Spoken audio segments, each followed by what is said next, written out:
यथार्थ मोक्ष।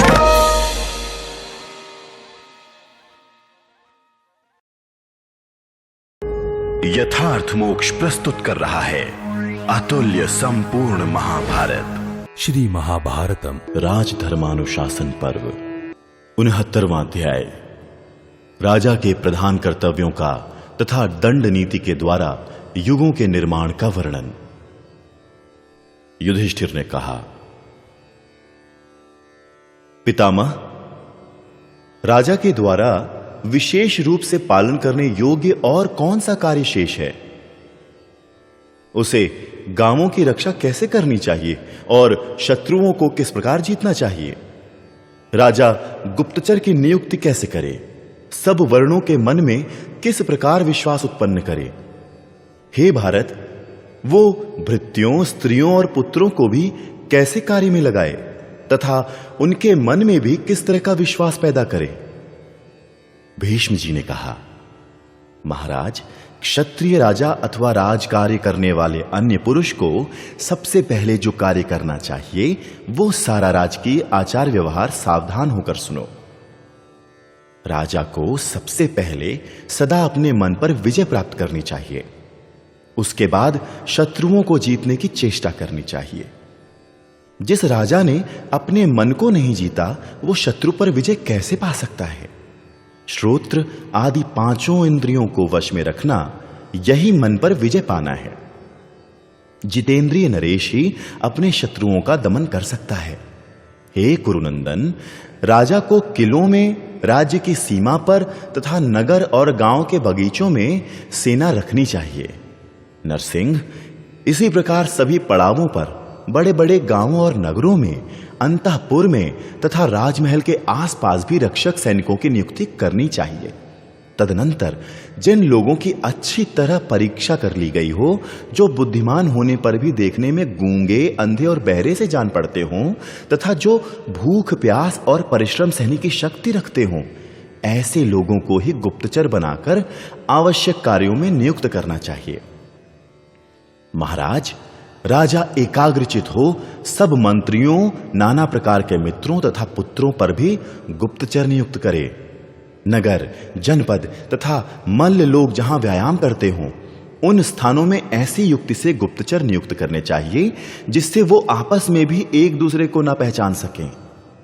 भरत श्रेष्ठ, राजा को अपने गुप्तचरों द्वारा बाजारों, लोगों के घूमने फिरने के स्थानों, सामाजिक उत्सवों, भिक्षुकों के समुदायों, बगीचों, उद्यानों, विद्वानों की सभाओं, विभिन्न प्रांतों, चौराहों, सभाओं और धर्मशालाओं में शत्रुओं के भेजे हुए गुप्तचरों का पता लगाते रहना चाहिए। पांडुनंदन, इस प्रकार बुद्धिमान राजा शत्रु के गुप्तचर का टोह लेता रहे। यदि उसने शत्रु के जासूस का पहले ही पता लगा लिया तो इससे बड़ा उसका हित और क्या होता है? यदि राजा को अपना पक्ष स्वयं ही निर्बल जान पड़े तो मंत्रियों से सलाह लेकर बलवान शत्रु के साथ संधि कर ले। पृथ्वीपते, विद्वान क्षत्रिय, वैश्य तथा अनेक शास्त्रों के ज्ञाता ब्राह्मण यदि दंड नीति के ज्ञान में निपुण हो तो उन्हें मंत्री बनाना चाहिए। पहले नीति शास्त्र का तत्व जान लेने वाले विद्वान ब्राह्मण से किसी कार्य के लिए सलाह पूछनी चाहिए। इसके बाद पृथ्वी पालक नरेश को पूछना चाहिए कि वो नीतिज्ञ क्षत्रिय से अभीष्ट कार्य के विषय में जानकारी ले। तदनंतर अपने हित में लगे रहने वाले शास्त्रज्ञ वैश्य और शूद्रों से भी सलाह ले। अपनी हीनता या निर्बलता का पता शत्रु को लगने से पहले ही शत्रु के साथ संधि कर लेनी चाहिए। यदि इस संधि के द्वारा कोई प्रयोजन सिद्ध करने की इच्छा हो तो विद्वान एवं बुद्धिमान राजा को इस कार्य में विलंब नहीं करना चाहिए। जो गुणवान, महान, उत्साही, धर्मज्ञ और साधु पुरुष हों, उन्हें सहयोगी बनाकर धर्म पूर्वक राष्ट्र की रक्षा करने वाला नरेश बलवान राजाओं के साथ संधि स्थापित करे। यदि यह पता लग जाए कि कोई हमारा उच्छेद कर रहा है तो परम बुद्धिमान राजा पहले के अपकारियों को तथा जनता के साथ द्वेष रखने वालों को भी सर्वथा नष्ट कर दे। जो राजा ना तो उपकार कर सकता हो और ना अपकार कर सकता हो, तथा जिसका सर्वथा उच्छेद कर डालना भी उचित नहीं प्रतीत होता हो, उस राजा की उपेक्षा कर देनी चाहिए। यदि शत्रु पर चढ़ाई करने की इच्छा हो तो पहले उसके बलाबल के बारे में अच्छी तरह पता लगा लेना चाहिए। यदि वो मित्रहीन सहायकों और बंधुओं से रहित दूसरों के साथ युद्ध में लगा हुआ, प्रमाद में पड़ा हुआ तथा दुर्बल जान पड़े और इधर अपनी सैनिक शक्ति प्रबल हो, तो युद्ध निपुण, सुख के साधनों से संपन्न एवं वीर राजा को उचित है कि अपनी सेना को यात्रा के लिए आज्ञा दे। पहले अपनी राजधानी की रक्षा का प्रबंध करके शत्रु पर आक्रमण करना चाहिए। बल और पराक्रम से हीन राजा भी जो अपने से अत्यंत शक्तिशाली नरेश हो, उसके अधीन ना रहे। उसे चाहिए कि गुप्त रूप से प्रबल शत्रु को क्षीण करने का प्रयत्न करता रहे। वो शस्त्रों के प्रहार से घायल करके, आग लगाकर तथा विष के प्रयोग द्वारा मूर्छित करके शत्रु के राष्ट्र में रहने वाले लोगों को पीड़ा दे। मंत्रियों तथा राजा के प्रिय व्यक्तियों में कलह प्रारंभ करा दे।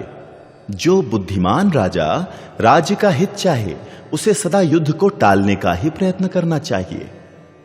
नरेश्वर, बृहस्पति जी ने साम, दाम और भेद, इन तीनों उपायों से ही राजा के लिए धन की आय बताई है। इन उपायों से जो धन प्राप्त किया जा सके, उसी से विद्वान राजा को संतुष्ट होना चाहिए। हे कुरुनंदन, बुद्धिमान नरेश प्रजाजनों से उन्हीं की रक्षा के लिए उनकी आय का 6ठा भाग कर के रूप में ग्रहण करे। मत्त, उन्मत्त आदि जो 10 प्रकार के दंडनीय मनुष्य हैं, उनसे थोड़ा या बहुत जो धन दंड के रूप में प्राप्त हो, उसे पूर्ववासियों की रक्षा के लिए ही सहसा ग्रहण करे ले। निसंदेह राजा को चाहिए कि वो अपनी प्रजा को पुत्रों और पौत्रों की भांति स्नेह दृष्टि से देखे, परंतु जब न्याय करने का अवसर प्राप्त हो, तब उसे स्नेहवश पक्षपात नहीं करना चाहिए। राजा न्याय करते समय सदा वादी प्रतिवादी की बातों को सुनने के लिए अपने पास सर्वार्थदर्शी विद्वान पुरुषों को बिठाए रखे, क्योंकि विशुद्ध न्याय पर ही राजा प्रतिष्ठित होता है। सोने आदि की खान, नमक, अनाज आदि की मंडी, नाव के घाट तथा हाथियों के यूथ, इन सब स्थानों पर होने वाली आय के निरीक्षण के लिए मंत्रियों को अथवा अपना हित चाहने वाले विश्वसनीय पुरुषों को राजा नियुक्त करे। भली भांति दंड धारण करने वाला राजा सदा धर्म का भागी होता है। निरंतर दंड धारण किए रहना राजा के लिए उत्तम धर्म मानकर उसकी प्रशंसा की जाती है। भरतनंदन, राजा को वेदों और वेदांगों का विद्वान, बुद्धिमान, तपस्वी, सदा दानशील और यज्ञ परायण होना चाहिए। ये सारे गुण राजा में सदा स्थिर भाव से रहने चाहिए। यदि राजा का न्यायोचित व्यवहार ही लुप्त हो गया, तो उसे कैसे स्वर्ग प्राप्त हो सकता है और कैसे यश? बुद्धिमान पृथ्वीपालक नरेश जब किसी अत्यंत बलवान राजा से पीड़ित होने लगे, तब उसे दुर्ग का आश्रय लेना चाहिए। उस समय प्राप्त कर्तव्य पर विचार करने के लिए मित्रों का आश्रय लेकर उनकी सलाह से पहले तो अपनी रक्षा के लिए उचित व्यवस्था करे, फिर साम, भेद अथवा युद्ध में से क्या करना है, इस पर विचार करके उसके उपयुक्त कार्य करे। यदि युद्ध का ही निश्चय हो, तो पशुशालाओं को वन में से उठाकर सड़कों पर ले आए, छोटे छोटे गांवों को उठा दे और उन सबको शाखा नगरों में मिला दे। राज्य में जो धनी और सेना के प्रधान अधिकारी हों अथवा जो मुख्य सेनाएं हों, उन सबको बारंबार सांत्वना देकर ऐसे स्थानों में रख दे जो अत्यंत गुप्त और दुर्गम हो। राजा स्वयं ही ध्यान देकर खेतों में तैयार हुई अनाज की फसल को कटवाकर किले के भीतर रखवा ले। यदि किले में लाना संभव ना हो, तो उन फसलों को आग लगाकर जला दे। शत्रु के खेतों में जो अनाज हो, उन्हें नष्ट करने के लिए वहीं के लोगों में फूट डाले अथवा अपनी ही सेना के द्वारा सब नष्ट करा दे, जिससे शत्रु के पास खाद्य सामग्री का अभाव हो जाए। नदी के मार्गों पर जो पुल पड़ते हों उन सबको तुड़वा दे। शत्रु के मार्ग में जो जलाशय हों उनका सारा जल इधर उधर बहा दे। जो जल बहाया ना जा सके उसे दूषित कर दे, जिससे वो पीने योग्य ना रह जाए। वर्तमान अथवा भविष्य में सदा किसी मित्र का कार्य उपस्थित हो तो उससे भी छोड़कर अपने शत्रु के उस शत्रु का आश्रय लेकर रहे जो राज्य की भूमि के निकट का निवासी हो तथा युद्ध में शत्रु पर आघात करने के लिए तैयार रहता हो। छोटे छोटे दुर्ग हों उन सबका राजा मूलोच्छेद करा डाले और चैत्य वृक्षों को छोड़कर अन्य सभी छोटे छोटे वृक्षों को कटवा दे। जो वृक्ष बढ़कर बहुत फैल गए हों उनकी डालियां कटवा दे, परंतु देव संबंधी वृक्षों को सर्वथा सुरक्षित रहने दे, उनका एक पत्ता भी ना गिराए। नगर एवं दुर्ग के परकोटों पर शूरवीर रक्षा सैनिकों के बैठने के लिए स्थान बनाए। ऐसे स्थानों को प्रगंडी कहते हैं। इन्हीं प्रगंडियों की एक पाख वाली दीवारों में बाहर की वस्तुओं को देखने के लिए छोटे छोटे छिद्र बनवाए। इन छिद्रों को आकाश जननी कहते हैं। इन सब का अच्छी तरह से निर्माण कराए। पर कोटों के बाहर बनी हुई खाई में जल भरवा दे और उसमें त्रिशूल युक्त खंबे गड़वा दे तथा मगरमच्छ और बड़े बड़े मत्स्य भी डलवा दे। नगर में हवा आने जाने के लिए परकोटों में संकरे दरवाजे बनवाए और बड़े दरवाजों की भांति उनकी भी सब प्रकार से रक्षा करे। सभी दरवाजों पर भारी भारी यंत्र और तोप सदा लगाए रखे और उन सबको अपने अधिकार में रखे। किले के भीतर बहुत सा ईंधन इकट्ठा कर ले और कुएं खुदवाए। जल पीने की इच्छा वाले लोगों ने पहले जो कुएं बना रखे हों उनको भी झरवा कर शुद्ध करा दे। घास फूस से छाए हुए घरों की गीली मिट्टी से लिपवा दे और चैत्र का महीना आते ही आग लगने के भय से नगर के भीतर से घास फूस हटवा दे। खेतों से भी तृण आदि को हटा दे। राजा को चाहिए कि वो युद्ध के अवसरों पर नगर के लोगों को रात में ही भोजन बनाने की आज्ञा दे। दिन में अग्निहोत्र को छोड़कर और किसी काम के लिए कोई आग न जलावे। लोहार आदि की भट्टियों में और सूदिका गृहों में भी अत्यंत सुरक्षित रूप से आग जलानी चाहिए। आग को घर के भीतर ले जाकर ढककर रखना चाहिए। नगर की रक्षा के लिए यह घोषणा करा दे कि जिसके यहां दिन में आग जलाई जाएगी उसे बड़ा भारी दंड दिया जाएगा। नरश्रेष्ठ, जब युद्ध छिड़ा हो तब राजा को चाहिए कि वो नगर से भिखमंगों, गाड़ीवानों, हीजड़ों, पागलों और नाटक करने वालों को बाहर निकाल दे, अन्यथा वो बड़ी भारी विपत्ति ला सकते हैं। राजा को चाहिए कि वो चौराहों पर, तीर्थों में, सभाओं में और धर्मशालाओं में सबकी मनोवृत्ति को जानने के लिए किसी शुद्ध वर्ण वाले पुरुष को गुप्तचर नियुक्त करे। प्रत्येक नरेश को बड़ी बड़ी सड़कें बनवानी चाहिए और जहां जैसी आवश्यकता हो उसके अनुसार जल क्षेत्र और बाजारों की व्यवस्था करनी चाहिए। कुरुनंदन युधिष्ठिर, अन्न के भंडार, शस्त्रागार, योद्धाओं के निवास स्थान, अश्वशालाएं, गजशालाएं, सैनिक शिविर, खाई, गलियां तथा राजमहल के उद्यान, इन सब स्थानों को गुप्त रीति से बनवाना चाहिए जिससे कभी दूसरा कोई देख ना सके। शत्रुओं की सेना से पीड़ित हुआ राजा धन संचय तथा आवश्यक वस्तुओं का संग्रह करके रखे। घायलों की चिकित्सा के लिए तेल, चर्बी, मधु, घी, सब प्रकार के औषध, अंगारे, कुश, मूंज, ढाक, बाण, लेखक, घास और विष में बुझाए हुए बाणों का भी संग्रह करावे।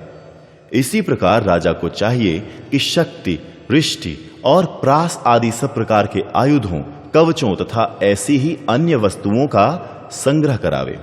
सब प्रकार के औषध, मूल, हूल तथा विष का नाश करने वाले, घाव पर पट्टी करने वाले, रोगों को निवारण करने वाले और कृत्या का नाश करने वाले, इन 4 प्रकार के वैद्यों का विशेष रूप से संग्रह करे। साधारण स्थिति में राजा को नटों, नर्तकों, पहलवानों तथा इंद्रजाल दिखाने वालों को भी अपने यहां आश्रय देना चाहिए, क्योंकि ये राजधानी की शोभा बढ़ाते हैं और सबको अपने खेलों से आनंद प्रदान करते हैं। यदि राजा को अपने किसी नौकर से, मंत्री से, पुरवासियों से अथवा किसी पड़ोसी राजा से भी कोई संदेह हो जाए तो समयोचित उपायों द्वारा उन सबको अपने वश में कर ले। राजेंद्र, जब कोई अभीष्ट कार्य पूरा हो जाए तो उसमें सहयोग करने वालों का बहुत से धन, यथा योग्य पुरस्कार तथा नाना प्रकार के सांत्वनापूर्ण मधुर वचन के द्वारा सत्कार करना चाहिए। कुरुनंदन, राजा शत्रु को ताड़ना आदि के द्वारा खिन्न करके अथवा उसका वध करके फिर उस वंश में हुए राजा का जैसा शास्त्रों में बताया गया है उसके अनुसार दान मान आदि द्वारा सत्कार करके उससे उऋण हो जाए। हे कुरुनंदन, राजा को उचित है कि 7 वस्तुओं की अवश्य रक्षा करे। वो 7 कौन है, ये मुझसे सुनो। राजा का अपना शरीर, मंत्री, कोष, दंड, मित्र, राष्ट्र और नगर, ये राज्य के 7 अंग हैं। राजा को इन सब का प्रयत्न पूर्वक पालन करना चाहिए। पुरुष सिंह, जो राजा 6 गुण, 3 वर्ग और 3 परम वर्ग इन सबको अच्छी तरह जानता है, वही इस पृथ्वी का उपभोग कर सकता है। युधिष्ठिर, इनमें से जो 6 गुण कहे गए हैं उनका परिचय सुनो। शत्रु से संधि करके शांति से बैठ जाना, शत्रु पर चढ़ाई करना, वैर करके बैठे रहना, शत्रु को डराने के लिए आक्रमण का प्रदर्शन मात्र करके बैठ जाना, शत्रुओं में भेद डालना तथा किसी दुर्ग या दुर्जय राजा का आश्रय देना। जिन वस्तुओं को त्रिवर्ग के अंतर्गत बताया गया है उनको भी यहां एक चित्त होकर सुनो। क्षय, स्थान और वृद्धि, ये ही त्रिवर्ग हैं तथा धर्म, अर्थ और काम, इनको परम त्रिवर्ग कहा गया है। इन सब का समयानुसार सेवन करना चाहिए। राजा के धर्म के अनुसार चले तो वो पृथ्वी का दीर्घ काल तक पालन कर सकता है। प्रतापुत्र युधिष्ठिर, तुम्हारा कल्याण हो। इस विषय में साक्षात बृहस्पति जी ने जो 2 श्लोक कहे हैं उन्हें तुम भी सुनो। सारे कर्तव्यों को पूरा करके पृथ्वी का अच्छी तरह पालन तथा नगर एवं राष्ट्र की प्रजा का संरक्षण करने से राजा परलोक में सुख पाता है। जिस राजा ने अपनी प्रजा का अच्छी तरह पालन किया है उसे तपस्या से क्या लेना है, उसे यज्ञों का भी अनुष्ठान करने की क्या आवश्यकता है। वो तो स्वयं ही संपूर्ण धर्मों का ज्ञाता है। युधिष्ठिर, इस विषय में शुक्राचार्य के कहे हुए कुछ श्लोक हैं, उन्हें सुनो। राजन, उन श्लोकों में जो भाव है वो दंड नीति तथा त्रिवर्ग का मूल है। भार्गवांगी, रसकर्म, षोडशांग बल, विष, माया, दैव और पुरुषार्थ, ये सभी वस्तुएं राजा की अर्थ सिद्धि के कारण हैं। राजा को चाहिए जिसमें पूर्व और उत्तर दिशा की भूमि नीची हो तथा जो तीनों प्रकार के त्रिवर्गों से परिपूर्ण हो, उस दुर्ग का आश्रय ले राज्य कार्य का भार वहन करे। षड्वर्ग, पंचवर्ग, 10 दोष और 8 दोष, इन सब को जीतकर त्रिवर्ग युक्त एवं 10 वर्गों के ज्ञान से संपन्न हुआ राजा देवताओं द्वारा भी जीता नहीं जा सकता। वैदिक कर्म विधि पूर्वक संपन्न न होने के कारण गुणहीन हो जाते हैं। प्रायः सभी ऋतुएं सुख रहित तथा रोग प्रदान करने वाली हो जाती हैं। मनुष्य के स्वर, वर्ण और मन मलिन हो जाते हैं। सबको रोग व्याधि सताने लगती है और लोग अल्पायु होकर छोटी अवस्था में ही मरने लगते हैं। इस युग में स्त्रियां प्रायः विधवा होती हैं, प्रजा क्रूर हो जाती है। बादल कहीं कहीं पानी बरसाते हैं और कहीं कहीं ही धान उत्पन्न होता है। जब राजा दंड नीति में प्रतिष्ठित होकर प्रजा की भली भांति रक्षा करना नहीं चाहता है, उस समय इस पृथ्वी के सारे रस नष्ट हो जाते हैं। राजा ही सत्य युग की सृष्टि करने वाला होता है और राजा ही त्रेता, द्वापर तथा चौथे युग कलिकी भी सृष्टि का कारण है।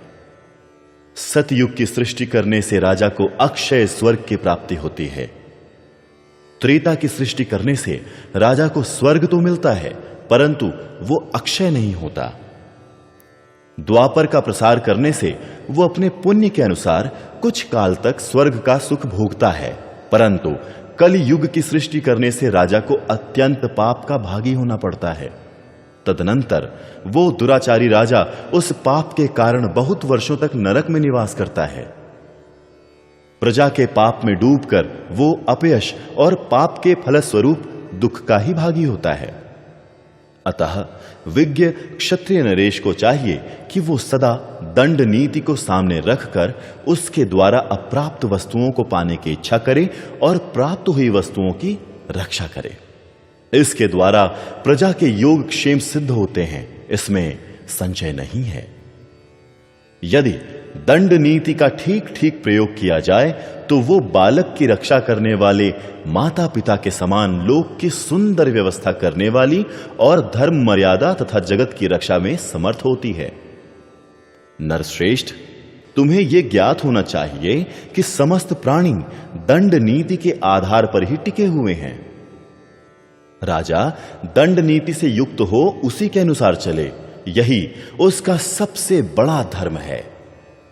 अतः हे कुरुनंदन, तुम दंड नीति का आश्रय लो, धर्म पूर्वक प्रजा का पालन करो। यदि नीति युक्त व्यवहार से रहकर प्रजा की रक्षा करोगे तो दुर्जय स्वर्ग को जीत लोगे। इस प्रकार श्री महाभारत शांति पर्व के अंतर्गत राजधर्मानुशासन पर्व में 69वां अध्याय पूरा हुआ।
यथार्थ मोक्ष।